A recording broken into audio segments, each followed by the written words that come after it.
Hi, I'm Shashank Bhargava, and you're listening to Three Things, the Indian Express news show.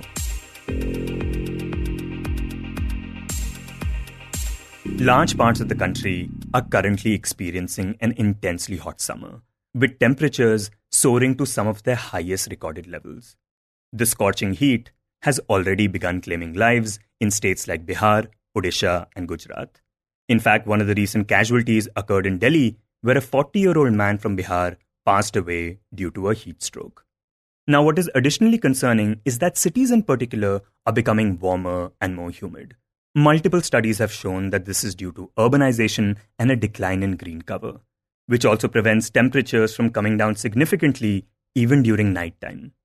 And so today, we are dedicating this episode to discussing heat waves, how they affect our bodies, and the precautions you should be taking to keep yourself safe. And for this, we are joined by Dr. Dileep Mavalankar, honorary professor and the former director of the Indian Institute of Public Health, Gandhinagar. In 2013, his team developed one of the country's first heat action plans for Ahmedabad, resulting in a 30 to 40% reduction in the mortality in the city. When we spoke to him, he first began by telling us exactly what counts as a heat wave. So the heat wave definitions in the world is different countries have different definitions. But what normally it means is that a substantially elevated temperature than what is normal for that place and that season. And generally what is substantially elevated is something like in India they define as 4.5 to 5.5 degree higher than the normal temperature for that season, that day, that place. And further, the weather people have added that at least on 2 days consecutively and in 2 different weather stations. So that is what is called as a heat wave. And while a heat wave is supposed to be 4.5 to 5.5 degrees higher than normal, a severe heat wave is when the temperature is more than 6.5 to 7.5 degrees higher than normal. Now, what is a normal temperature for any place? So, normal temperature for that place is calculated based on last 30 years record for that day or that week in a particular place. So, that is taken a normal temperature. So, simply told, it is more than roughly 5 degrees centigrade above the normal temperature would classify it heat wave. Different countries have different definitions, but this is what roughly people should understand. There is an upper absolute limit saying anywhere when the temperature goes more than 45 degrees, it will be declared as heat wave. He says such temperatures can affect our bodies considerably, especially because our bodies are tuned to work at nearly 37 degrees Celsius. All our chemical and physical reactions run optimally at that temperature.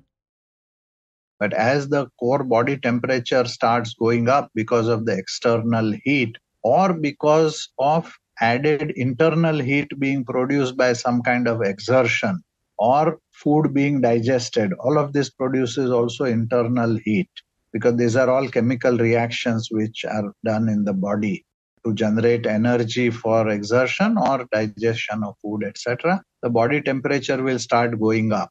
So as body temperature starts going up, the centers in the various blood vessels and brain sense it and send the signals to start cooling the body. And the main cooling mechanism of the body is through sweat. So the blood vessels under the skin start dilating or enlarging, and more blood is pumped towards the skin, and then messages are sent to produce more sweat.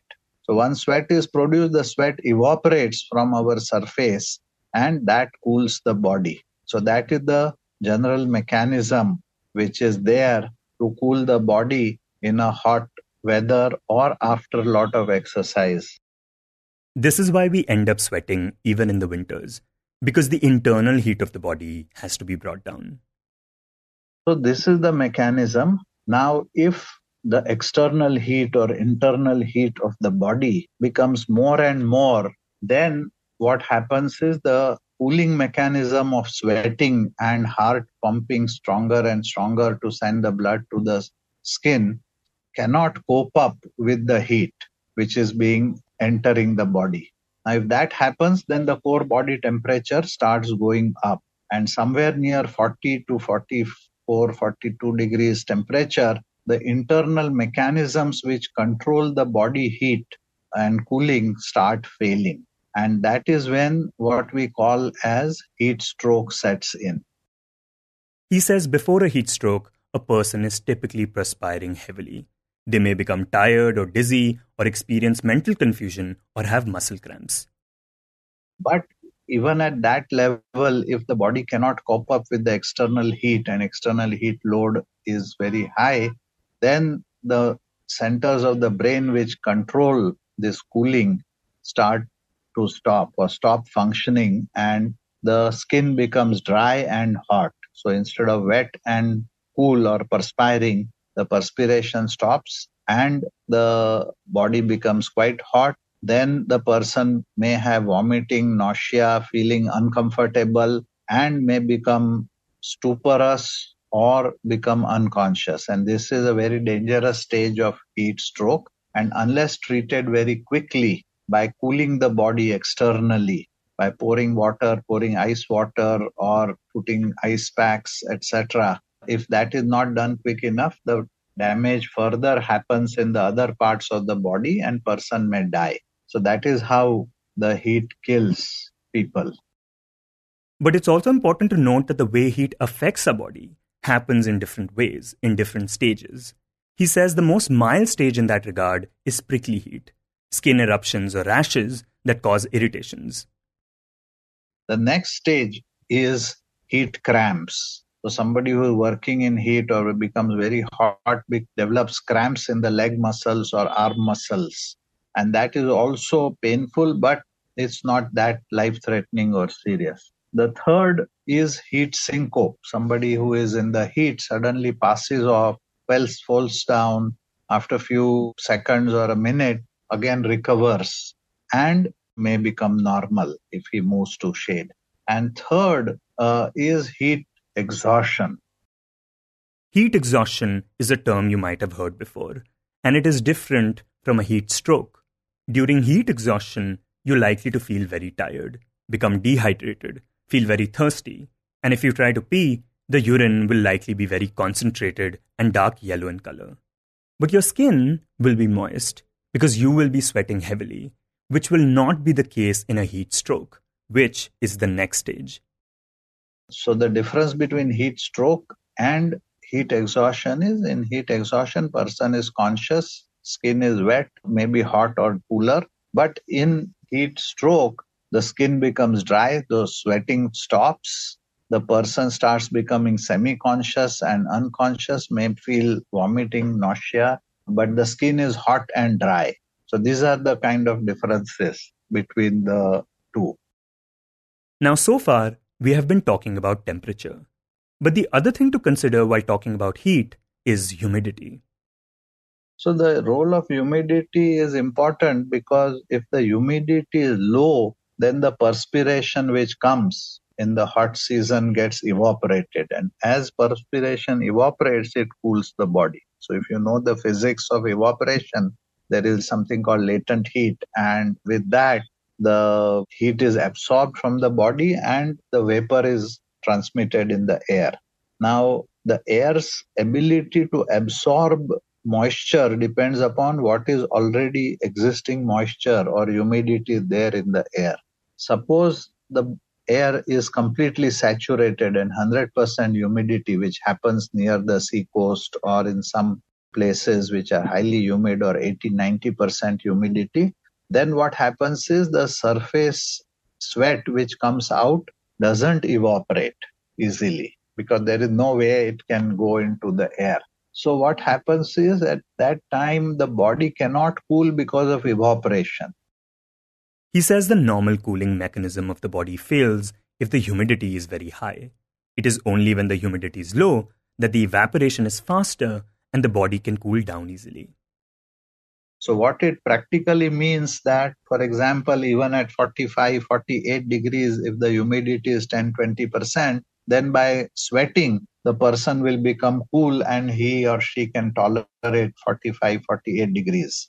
But even at 42 or 40 degrees, if the humidity is very high of 80%, the evaporation doesn't happen. So the apparent trapping of the heat within the body can lead to heat stroke even at a much lower temperature.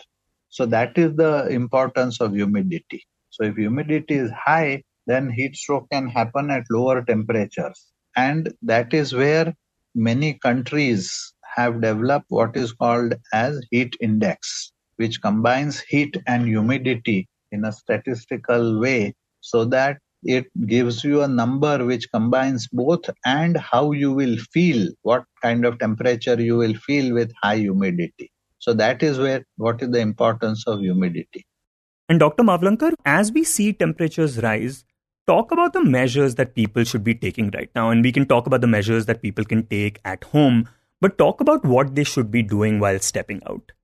So basically, the main idea is to reduce as much exposure possible to the direct sunlight. So don't go out during, say, peak heat time, which is 11 a.m. to, say, 4 or 5 p.m. So avoid that peak time because the peak heat is at around 2 p.m., peak temperatures. So anywhere between 12 or 11 in the morning to 4 or 5 in the evening, we should avoid. Second is if you have to go, take an umbrella or take a head covering. Also wear loose white colored clothing so that the air passes through it and helps evaporate the sweat. Plus the white clothing or white cap reflects the heat from above. If you use an umbrella, so much better. So you're always in a shade of the umbrella. So these are the kind of simple precautions. Second is to drink a lot of water and then go, or carry along with you a drinking water. Because the main way, as I said, the body cools itself is through sweat. And if you sweat too much, body becomes dehydrated and that can affect the blood circulation, the kidney and other parts of the body. So besides the heat related damage, the dehydration related damage or dehydration related load can also cause illness during the summer. So we should avoid that by drinking plenty of water. Normally anyway, Indians are taking a lot of salt, so that's not that much of a problem. But especially for old people, comorbid people or very young children, these mechanisms to maintain temperature of the body or cooling is not that efficient. So they should completely avoid going in the very hot time of the day. That is the main precaution. And what would you recommend to those whose jobs require them to go out and perhaps work directly under the sun?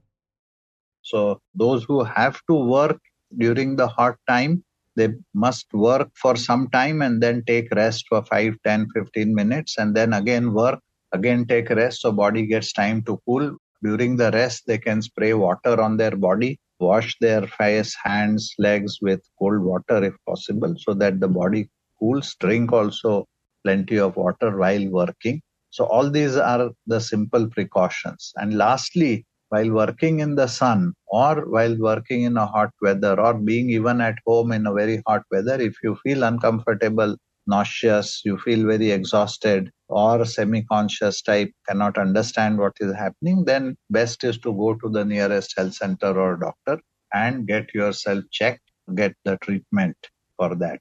Many people have thermometers at home, they can measure the temperature.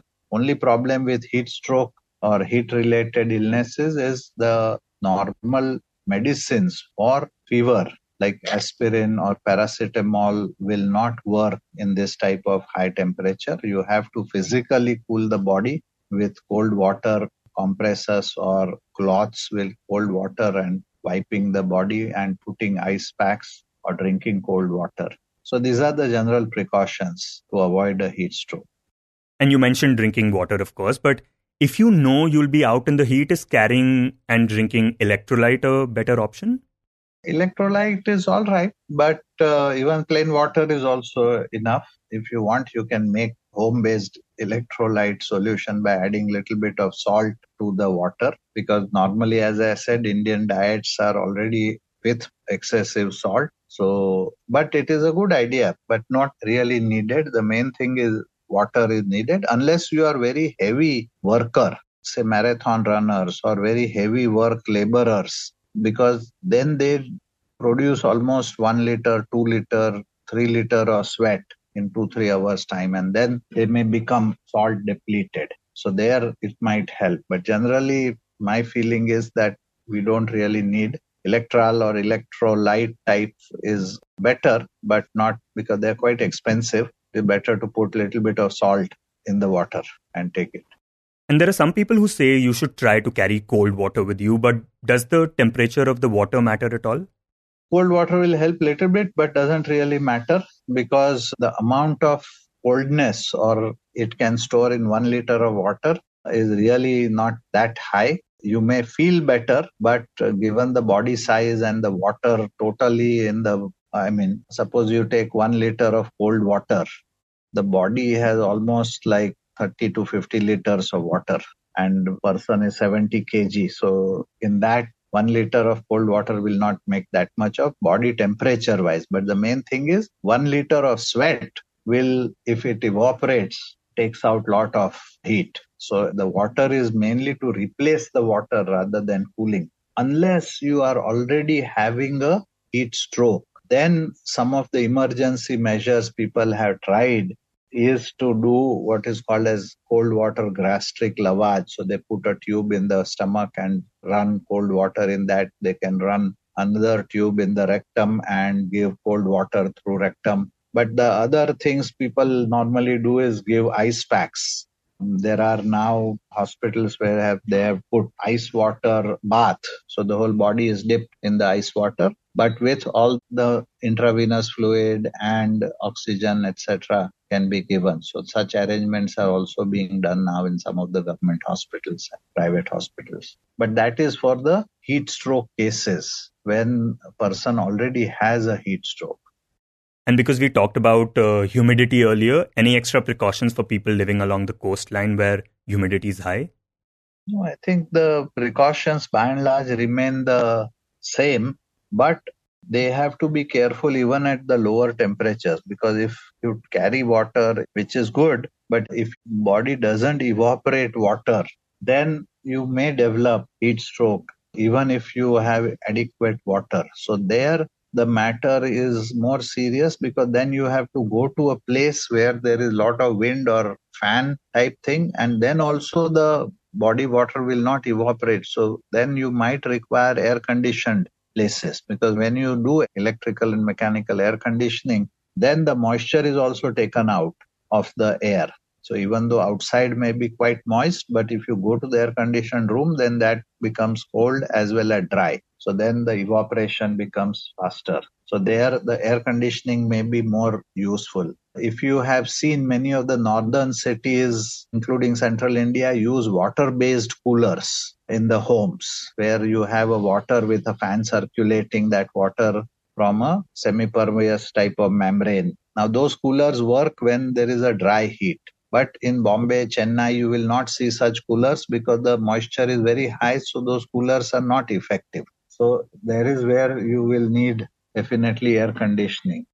Right, which brings me to the question, what are the things we should keep in mind while being at home? And what does one do if they don't have air conditioning?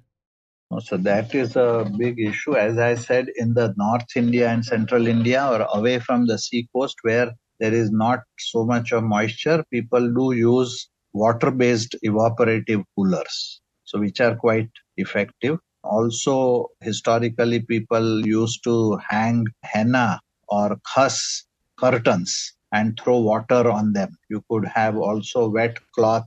People have used water buckets. You can put your legs in the water bucket and sit there. Water has much lower temperature. You can spray water in the house.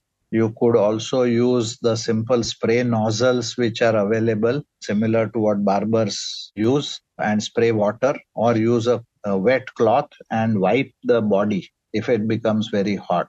So these are the simple measures. The other long-term measures people are doing is putting reflective paint on the roof. So white color or reflective paint, so that the heat which enters the house becomes less. You can have curtains which will cut down the direct sun rays coming in. So you try to make the house as heat proof as possible. Then have a simple fan. So that will work. But what people have now shown that if the outside temperature, room temperature goes beyond say 40 to 45 degrees inside the house, even the fan may not be useful because fan only blows then hot air instead of moderately cold air. So if it becomes very hot, like as of now, most of the people have been able to manage with fans or this type of water based cooling. So what it also means is that cities and rural areas have to provide additional water when it becomes very hot, because the only way you can cool yourself and the home is with spraying of the water and fan. So municipal corporations have to have provision for additional water when the temperatures goes say about 40 degrees or 45 degrees, etc. In some places in West, and people are also trying in India to develop some cooling centers. Suppose your house is a slum, small house. There's no way it will be cooled. So then you have to move out and go to a community cooling center, which is either cooled by air conditioning, like a waiting hall of a railway. So you go to a community place which is artificially cooled and you go there. Or go to a place which is naturally less hot in a garden or with lot of trees or things like that during the peak summer, peak heat time of say 11 o'clock to 5 o'clock. And when talking about being home, some say that you should avoid taking long showers if the water is at room temperature. Is that correct? Unless the water temperature is above 37 degrees, which is the body temperature, then it might make sort of sense not to shower, because then you are adding heat to your body. Say you are taking a 40-degree shower, which is quite hot in a hot time, then it is not advisable because again heat will get transferred. But a quick bath, normally what people traditionally did was that they will fill up the buckets and keep them for few hours, so that because of evaporation the bucket water will become cooler, and then take the bath, because sometimes what happens is overhead pipes etc become very hot. The other thing is that when you take a bath, you should maybe take some time to dry your body so that the water evaporates, and that also cools the body. And should one limit the coffee consumption during this time? Is that something you would advise? So most of the people are advising avoid alcohol and caffeine both. So best is to take simple water or limbu pani or chas or things like that. And doctor, do kids need to take any extra precautions? Any advice for them? Yeah, children also are more susceptible because of several reasons. Their bodies are not well developed. Their cooling systems are not that robust. Their body surface area is also more, and their mechanisms of cooling are weak. So they have to be taking more precautions, not going in the sun, taking plenty of water, etc. So another group at higher risk besides the young children or infants is pregnant women, because they are also generating excess heat and their physiology is also changed. So they also have to take great care during the heat wave so as not to affect their pregnancy because of the heat. And Dr. Mavalankar, the other thing we are seeing during this time is cities and urban areas getting much hotter. The difference between their high and low temperature is coming down considerably. Could you talk about the reasons behind that? So the urban areas, there is something called urban heat island. So what happens is because of the too many concrete buildings, tar roads, cars, air conditionings, etc. So the center part of the city, which is highly congested, has its own, beside the sun heating by the sun rays, also has a lot of heat sources within its own area, and that produces heat. Second is the heat absorbing surfaces like concrete surfaces, tar surfaces, which are black, absorb a lot of heat, and that heat is reflected back at night or transmitted back. And that is where at night you have much hotter temperatures in this than what happens in rural areas. So rural areas cool down very fast, cities cool down very slowly at night and produce this extra heat. And this is what is called as urban heat island. And normal temperatures, what you read in the newspaper, come from the IMD stations, which are generally at the airport or periphery of the city. And the center of the city may be 2-3 degrees or sometimes 4-5 degrees hotter than the weather station temperatures. So this is where the city population may get exposed to much higher daytime as well as nighttime temperatures. And what in our studies as well as in Europe has been seen is if the daytime temperature is high but the nighttime temperature is relatively not that hot and cold, the body gets time to rest, people will have restful sleep and can recuperate for facing the next hot day. But if the night is also hot and the day is also hot, or night is less cold or warm, then the mortality and morbidity rises much faster with the increasing daytime temperature, because the body doesn't get time to rest and doesn't cool down to its normal during the night also. So if you see many places in the last 22 heat wave, there were satellite pictures showing around Delhi, the nighttime temperature being shown at 30 degrees in the city, whereas the rural area temperature at that time was 16 degrees. So much of difference between the city at night and the rural areas. So that is where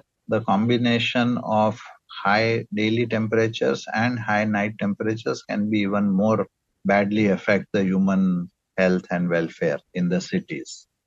And some people who enjoy working out and exercising have been avoiding doing so during daytime. But should they also be concerned about nighttime then?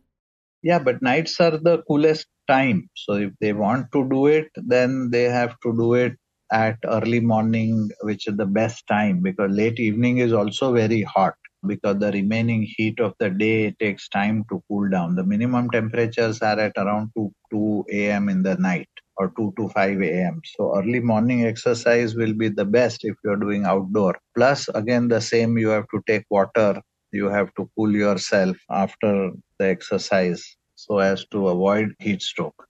And finally, Dr. Mavalankar, we know that larger city planning changes would need to be implemented in the long run. But could you talk about if there are any measures that can be taken in the coming months to make cities cooler or help people? So I think there are two parts to it. One is the early warning system. Even in the summer, there are some days where Ahmedabad, what we call as red alert, which is more than 45 degrees temperature. And those days are only 3 to 5 or maybe 7 maximum out of the 90-day summer. So the early warning, if people get 5 days in advance that, okay, next week the temperatures are going to be really high, people can avoid certain type of work or plan for rest or change the time of the work. So early warning and coordination between various public agencies so that maximum exposure to heat can be avoided. Second is people's awareness. All the things we talked about, carrying water, taking rest, avoiding direct sunlight, etc., are the public awareness measures. Third is preparing the medical system. So what we found is in 2010 heat wave, the medical systems were not also ready to receive sudden rush of heat stroke cases.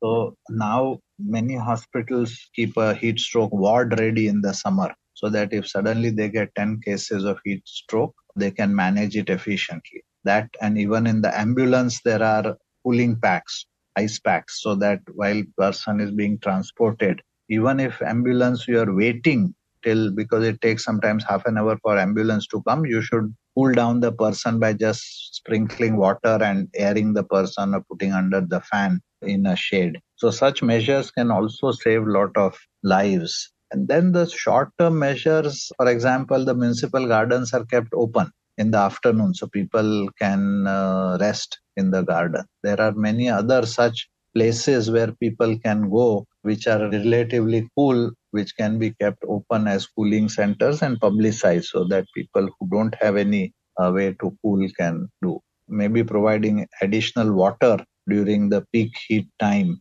may be another measure. So besides the long-term measures of planting more trees and developing buildings which are heat resistant, using minimum air conditioning as much as only require, and so all of that together, Ahmedabad has been able to show that the mortality can go down by 30-40% in the peak heat time if such measures are done.